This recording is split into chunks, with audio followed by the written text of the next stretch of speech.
Good morning, everybody, or at least it's morning here. We're at the Sunbelt Expo here at the Hoss Sustainable Living Center. Wednesday morning, midday, hump day. Hump day at the expo, so we had a good day yesterday and got today and tomorrow still out here. Hot, woo, it was hot yesterday. I think it might have set a record. I can honestly say I believe it was the hottest day ever that I have attended at the Sunbelt Expo. It was well into the 90s. Yeah, I got back in the car at 5 when we got done. My car thermometer said 92 degrees. Mm-hmm. It was a burner. It was a burner. And we're hoping for a good crowd today. It's supposed to cool off a little bit today and then have a good little cold front coming in here on Thursday. Yeah, so today we're going to do hurricane gardening. We're going to show you how to successfully garden during a hurricane. We had so the Hurricane Michael came through here last Thursday, and it actually, the intended or the forecasted path, it ended up going a little west of there. A little west of here, and we dodged a little bit of a bullet, and so we didn't have that much structural damage. A few homes around here, trees down, stuff, but not too much. Our neighbors to the south and to the west really took it tough. Yep. But we got some pretty substantial winds. It moved quick, but the winds was pretty substantial when they come through here, and it caused us some damage. We also had some damage from water damage. We don't know how much rain we got because, to be honest with you, I hadn't even checked because I knew the readings wasn't going to be accurate because it came in at such an angle. But we very easily could have got up to 4 or 5 inches of rain. Yeah, my gauge said 3 inches, but most of that's coming in sideways. It was probably actually a little more than that. A lot of the larger scale farmers around here took a pretty nasty hit. A lot of cotton got blown down. Pecan farmers, I was watching on the news last night, guy a little south of us lost 400, 800 acres of pecans. So.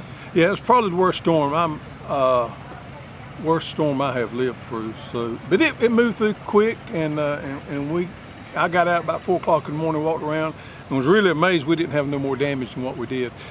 But we did have some damage down here at the garden at the expo. It fared better than I expected. No buildings got damaged. The dadgum John Deere tents even made it through there. And I would have bet you a milkshake they would have been gone. But they took all the small tents down but left the John Deere tents up, and they actually made it through. And I didn't see any damage on them. We had some water damage from some of our greens. Our zinnias, which if you watched our video from last Tuesday, which was so pretty and we were so proud of, got wind blistered. I'm talking about the wind just actually fried the leaves on them, and they went to nothing. That was probably the worst damage we had. It was on the zinnias here, and we had turned them loose, let them bloom. They looked absolutely awful. The corn, ambrosia corn, was laying flat. If you remember from it was looking pretty, but after the storm was laying as flat as it could have been. So yeah, Thursday after the storm, we came out here on Friday and it was flat on the ground. I ain't talking about blowed up, I'm talking about flat. Thank goodness we didn't have ears on it, but come back Saturday or Sunday, it was at about a 45-degree angle, and then come expo time, it was standing right back up. Standing up, and I believe it's gonna make, so we're surprised about that. Some of our collards, the kale took a good hit on the getting drowned out there. It didn't do well. Okra, I believe the okra probably fared better than anything did. Yeah, those okra stalks, they leaning a little bit, but still looking good. We picked some okra yesterday, picked a bucket full, making real good. The stuff in our little raised beds over here, our lettuce and stuff like that, made it okay. Our kohlrabi busted. Did you notice the kohlrabi, a lot of the bulbs on it busted? So I guess the influx of that much moisture at one time, at the stage they was at, kind of busted the ball on them. So they didn't all bust. I'd say about a quarter of them. Right. The biggest one seemed to have busted on those, which is, I've never had that happen before. But I guess all that water at one time just couldn't handle it. Yeah, some of our cover crops held on, some of them didn't. The buckwheat here behind me looks pretty pitiful. However, the millet, the sun hemp, the winter peas all look pretty dang good. And yeah, some of them were covered okay. Sorghum Sudan grass over there looks really good. Yeah, got a little rust on there, but that's to be expected. So what you got in your hand? So I was scratching out the other night. So I've been, with this expo, I've been having to do a lot of gardening at night. get me a headlamp and go out there at night. And once this thing's over, boy, it's going to get fully ramped up in my fall garden. Yeah, this me thing's too. kind of Throw the kink in. throws a little kink on us. We're going to really get ramped up. And I couldn't help myself check these sweet taters because it's been about 120 days now. And I dug some the other day. And Is boy, your vines dying back?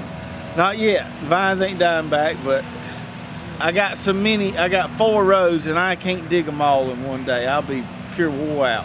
So My vines have held up extremely well, which is unusual for me, so I hadn't dug in yet, but I'm getting anxious. yeah, so I had to check, and I dug a few the other day, and that's when we go creek fishing and catch about a medium-sized fish. We call that good eating size. Yeah. And that's sweet taters right there. That's what you call good eating size. That's right. They ain't too big. They just about perfect. So I think And you don't have them's not cracked any at all. I had a excuse me. I got them mounded up pretty high, so it ain't too wet down there. And I think we're gonna have a real good crop. These right here need to cure a little bit before we eat them. But like I said, since I got 4 40-foot rows, I can't dig them all at one time. My theory or my goal here is I'm gonna dig 1 row a week. Our average frost date's towards the end of November. That way I ought to have them all up by then. Yep. I'm gonna mow mine off with a lawnmower because I didn't heal mine as much as you, and I'm gonna see how that works and dig mine in probably the next couple of weeks. I don't know if I can wait much longer. Yeah. Another thing, I was out in the garden again last night, and I picked my first crop of them rattlesnake beans. Boy, them things are pretty. Oh, They are pretty. But while I was out there picking them, I noticed a heap of they look like corn earworms. Little worms all over my rattlesnake beans out there. So I said, Trav, we got to do something about that. So I went in there and had to make me a little cocktail. Took me some spinosad. Usually I would use BT preventatively, but there was so many on there, I said I'm probably gonna need to put some mojo on them. So Yeah. I mixed me some spinosad and some neem and even a little fungicide in there and coated them babies good. A lot of moths out there, a lot of larvae out there. I've noticed we haven't been able to do any spraying out here for the last 10 days, and I've noticed the worm pressure out here is pretty substantial. Yeah. Also, It's like they migrated off my corn after I picked it and went over there to the they're hungry. rattlesnake beans. Yeah, they're They hungry. I couldn't, my sweet corn, we normally go through there with a machete and cut off the stalks, but since mine was laid completely down, still a little wet, I just pulled them up. Yep. Couldn't really chop them since they was laid down. Yep. What else you got? What else you planning on planting? I'm gonna go back. I'm gonna plant me some kohlrabi. I'm gonna get the greens really kicking off in my garden. I'm all pumped up. I wanna do some successful fall gardening, so I want to get some greens growing. Some of the things that we had failures with out here that didn't turn out like we thought they should, I want to give them another try at the house. I want to get my cover crops all in.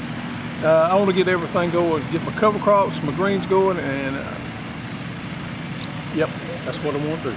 So for me, expo time, when the expo's over with, that's when I know it's time to plant carrots. Yep.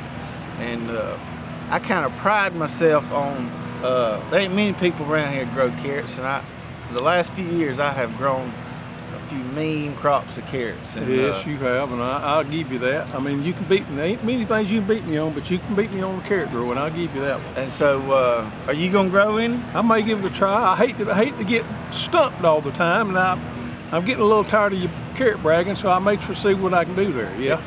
So well, I might have to give you a few pointers. Well, you may. We may have to do a video just on carrot planting. I think that would probably be a good, because I can tell you what my downfalls and what my shortcomings are there, and I got to work through that. What's your downfall? My patience is one thing. I don't have a lot of patience. I don't plant them thick enough, and there's been several things that in the past that I hadn't done exactly like I should on my carrot plant. Yeah. There's a certain way you gotta do it, and if you don't get good germination, and we'll go over all that. Yeah, we'll go over that. We'll have a lesson on Well, we that. got folks coming in here. They have opened the gates at Sunbury Expo, so we're gonna wind this thing down. And folks, stay tuned. We got a lot more coming. We got another day and a half, well, a day and 3/4 of this right here, and we're gonna get it behind us, and we're gonna move on. That's right. And next week on the show, we'll be back in our studio. Yep. and giving you some good gardening information. And we will see you then. Take care.